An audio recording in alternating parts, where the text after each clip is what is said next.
Hello and welcome to Newsmakers on CHCH Podcast for this Wednesday, December 13th. I'm your host, Louie Butko, and today we're taking a look at the federal government's plan to launch a catalog of pre-approved home designs and bring back post-war efforts when it comes to building homes. And to do that, I'm very pleased to be joined by Senior Director of Policy and Innovation at the Smart Prosperity Institute, Mike Moffatt.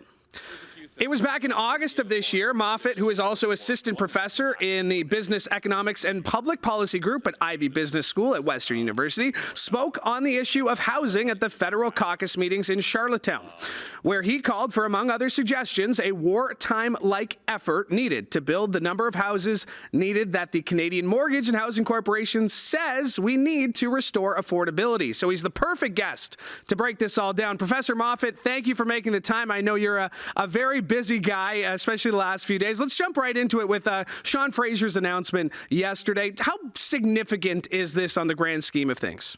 Yeah, it's potentially quite transformative. It's one of the things that the group of us who put together the National Housing Accord was recommending. I think it was recommendation number 7. This worked really well after World War II. We found ourselves as a nation in a very similar circumstance today, where we hadn't been building enough homes for about 15 years because of the Depression and the war. And we had a big boom in population with the returning veterans, but also an increase in immigration from war-torn Europe. So we needed to do something and do something big to build more homes. And this was just one of many things that the federal government did at the time. It worked very well back then, and I'm happy to see that the federal government is reintroducing it today. Now, what can we expect from this? Sean Fraser says that there'll be a kind of a catalog that developers will be able to pick from, builders will be able to pick from. What's the incentive for builders to choose these designs from this catalog?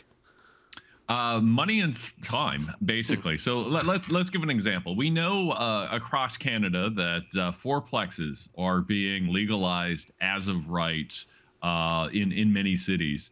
But most builders and developers, particularly small ones, won't have pre-existing designs for them. So if the federal government had this catalog, a small-scale builder could say, or developer could say, okay, I want to build, number 17 in that catalog. Get those designs, the next day at nominal charge from the federal government, saving them hundreds of thousands of dollars and months of architectural time. And then once they go to build these things, let's say they need to get financing from the federal government, from the CMHC. Well, the federal government's already pre-approved that design. It actually takes out an entire approvals step from the federal government. So it can save them months of time there. And that's really what this is meant to accomplish. It lowers the cost of construction, but it also streamlines the approvals process so that builders and developers can get shovels in the ground faster. Now, what's different about what was happening in the 40s, though? I mean, wasn't it the government that was building these houses back in the 40s? The government doesn't seem to say that we'll build them. Is that fair? Is that true that this is quite different than what we saw back in the day, though? Well, so not necessarily, no. So actually, most of those homes were not built by the government, though some of them were, particularly the ones as part of the I can't remember the wartime housing effort from about 1947 to 1960. Absolutely, the federal government was building some of these, but these plans were available to all.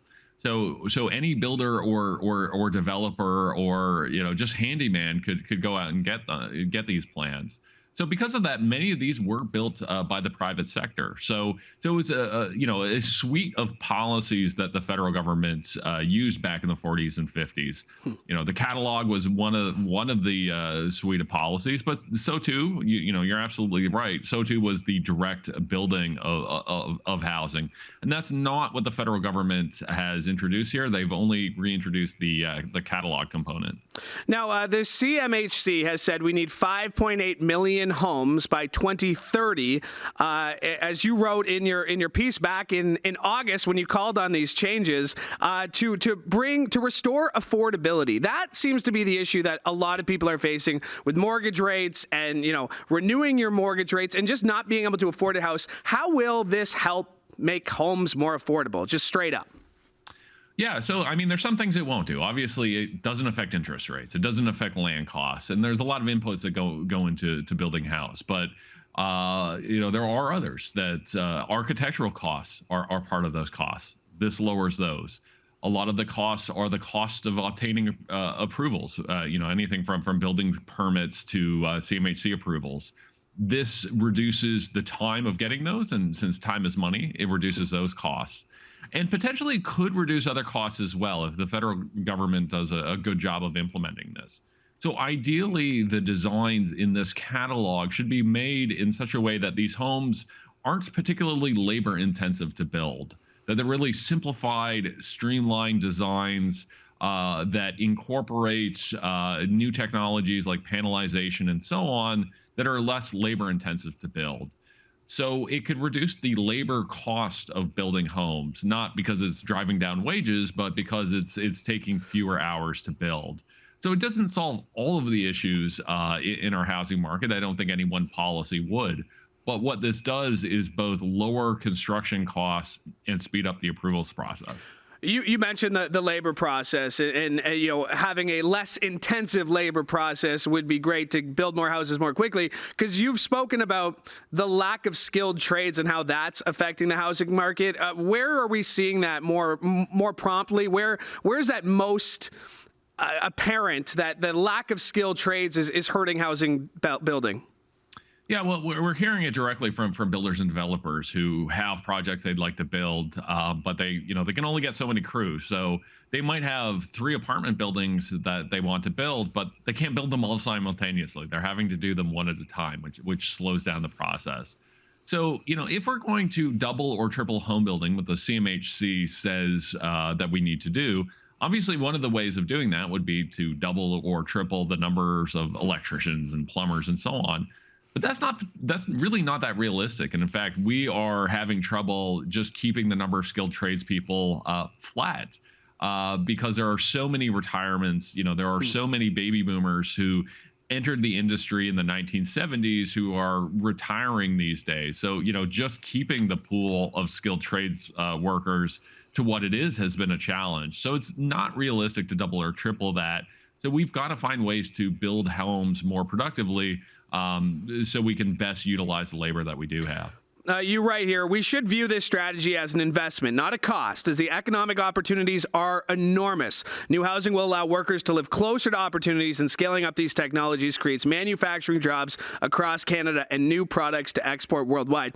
It seems like you're saying that these housing solutions that you're proposing and that some of the government is taking, it'll go well beyond just housing in terms of the benefits we could see as a society. Yeah, absolutely. That we have a number of manufacturing plants across Ontario. There's a fantastic one in St. Thomas, for instance. Building modular homes and components for homes. If we can include some of those components in this catalog, this creates a market for those products, allows these companies to scale up, create jobs, develop new products, which then hopefully get exported around the world. So the same thing that we're doing with, say, EV battery technology, we could do the same thing for, housing panels or 3D printed homes or mass timber. So we should absolutely look at this as an opportunity for regional economic development. And again, one that doesn't cost the government a lot of money. This is not, billions and billions of dollars of subsidies. This is the CMHC spending a little bit of time and effort working with architects, creating a catalog, and helping sort of catalyze new home construction. Now, let's go a little bit more local. Let's talk provincially, because Doug Ford has repeatedly said 1.5 million homes. We've heard that number so much. CMHC is saying 5.8 million homes by 2030. Is that doable? Is that even possible? Can we build that many homes by 2030? It's going to be an uphill battle. So this is an assessment of what we need, and it's going to be a challenge. So to put the 1.5 million number into context, we've never built more than 850,000 homes in any 10-year period in Ontario's history. And in fact, the last time we built even 750,000 homes in any 10 years was between 1973 and 1982, so 40 to 50 years ago. So, to be able to double that in the same amount of time really does take a wartime or post-war type effort. So I don't think we should underestimate the challenge, but we should also recognize that is necessary to support a growing population. So we need to do whatever we can to get as close as possible to that figure. Will we hit it? It's going to be really tough, but we've got to try and get as close as possible. That growing population, that immigration, also includes international students. And we've heard a lot lately about the number of international students that are coming. We saw an ombudsman report that said, specific universities are at risk of, some financial problems if the international students were to slow down. Here in Hamilton, we have McMaster, we have Mohawk, we have Fanshawe, and the number of international students. Can you just put into perspective how students, particularly international students, affect the housing markets in these sorts of cities? Yeah, that right now what we've seen is a number of colleges in particular, a little less so the universities, though there are some universities like University of Toronto, for instance, that have really scaled up international students. But on the college side, you are seeing some college campuses that are now 80%, 80, wow, international students. So we've really scaled up the enrollments of the colleges, but we're not building the housing necessary to support an increased student population, whether or not they be domestic students or international students.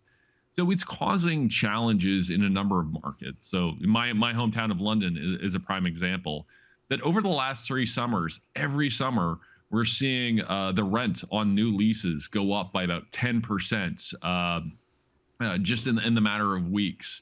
So, we've seen, that compounded over 3 years. That's a 40% increase in rents in very short time. So it's creating all of these challenges. And you're seeing, students who might be living 12 or 15 to a house and just living in these overcramped conditions. So, we really need to do better to align our international student policies with our housing policies to make sure that we don't have this disconnect, that the student population isn't growing faster than our housing stock. Now, you mentioned the disconnect, and sometimes it feels like, going back to the province, the province and the federal government are at odds, and the federal government will announce something, and then you'll have the Ford government say, well, that's not going to help. How do they get on the same page? They're trying to solve the same issue, which is housing affordability and more houses. Why do they seem at such odds when there seems to be solutions that are right there? Yeah, it is frustrating. And one of the reasons why, the international student population was able to grow so much is that it's kind of within joint jurisdiction, that the higher education sector is governed by the province. But for an international student to come, they need a student visa, and those rules are set by the federal government. And whenever you have these kind of joint jurisdictions, it allows governments to kind of point fingers at each other and say that it's the other order of government that should be fixing this because they're causing the problem. So I think that's frustrating. It's definitely frustrating, and I think it's a problem. So I'm hopeful that the federal government and the province can get their act together. And if we go back to this catalog example, I was actually really heartened to see Provincial Housing Minister Calandra congratulate Minister Fraser on the new catalog idea and commit provincial support to helping out wherever they can. So I think that's a good sign, and I'm hopeful to see the federal government and province work together, because you're right, they have shared interest in this. Neither order of government wants to see the housing crisis continue, so they really need to be working together better. I want to go back to something you mentioned in terms of what could be done with these catalog of homes. Mass timber, what is that, and how could that be a potential solution or potential expedition to getting these houses built? Mass timber, what is that? Yeah, so mass timber is relatively new technology. So it's basically you take wood, you compress it down, you glue it into little parts, and it creates these kind of like 2x4s and other wood components, but they don't behave like wood because they're so compressed and glued together. They're very fire resistant. They're very strong. And we're seeing across the globe all kinds of new projects like 6-story apartment buildings and so on, built out of these materials, and they have some potential benefits. They're easier to put together than many sort of traditional apartments. One developer likens it to assembling IKEA furniture, where you just take all of these components and put them all together. So we are seeing the uptake of that increase. The British Columbia government has just legalized mass timber apartments up to 18 stories. But one of the challenges, there's a number of challenges to these. One of them is the lack of designs, that not many people have built these things. But as well, because not many people have built them, they're actually hard to get construction financing and insurance for. And this is where that catalog could be very helpful. If the CMHC could say, okay, here's a 6-story mass timber design, and if you build this thing, you will be eligible for finance and insurance at these kind of preferential rates. You could start to see these technologies increase, which would be very beneficial to regions that produce a lot of mass timber, which is right now is mostly British Columbia, but it could certainly be expanded in places like Northern Ontario. You mentioned the 4 kind of housing units that St. Catharines, the city of St. Catharines, just down the road, recently approved that the infill policy to put more properties on more houses on single properties. How do we fight back against NIMBYism? Is that a real problem, NIMBYism, and how do we fight it? Yeah, well, I think that is a challenge, and one of the ways it is getting fought is by allowing them as of right. So it's, if you now want to build a 4-plex in one of these communities, again, like a St. Catharines or a London, you're just able to do it. But I do think we need to get the general public more comfortable with these. That there's always fear of the unknown, and I think that's completely reasonable. And again, this is, I think, where the catalog of designs could certainly help. That if we come up with some attractive designs for this, that we could show people and say, this is what a 4-plex would look like in your neighborhood, and we've designed it in such a way that it really doesn't look any different than a traditional single detached home, just has 4 units to it. I actually then think people get more comfortable with the idea. So I think that's one way that people always have fear of the unknown, and if we can make these ideas more tangible, less scary, I think that can go a long way to increasing public acceptance. Mike, I got time for one question. It was going to be about, your tips for your hair, because I could definitely use them. But I'm going to ask about those jerseys behind you with a couple of gold medals. What am I looking at back there? So those are dodgeball jerseys. Dodgeball. So Canada has a national dodgeball team. As ridiculous as it sounds, it is absolutely true. I was head coach of our national team back in 2013 and 2014, and we won international gold. We beat the Americans both times in the final, 2013 in New Zealand and 2014 in Hong Kong. As for the hair, I've got some really bad hat head right now. I'm currently in Ottawa. I had my toque on to walk the kids to school, so it's kind of everywhere right now. But I'm 46. I still have my hair, and because of that, I'm gonna show it off. Hey, listen, I'm 31. I'm gonna keep it, But I'm also against the clock here because I just put product in, and it pops up actually if the show goes too long. So, Professor Moffatt, I really appreciate your insights. They are great. Learned a lot today, and I appreciate you making the time. Thank you so much. Well, thank you for having me. That is Mike Moffatt, and my appreciation for him for joining today's show. And my thanks to you as well. My thanks to Mike Corson for directing. Make sure to like and subscribe to CHCH Podcast so you never miss an episode of this show or any of the other great shows we have for you, including the Trending Now podcast, which gets a brand new episode this Friday. You can also catch the Morning Live Rep. That's all available on CHCH Podcast. Once again, wherever you get your favorite podcasts or chch.com/podcast. From all of us here at CHCH, I'm Louie Butko. Have a great day.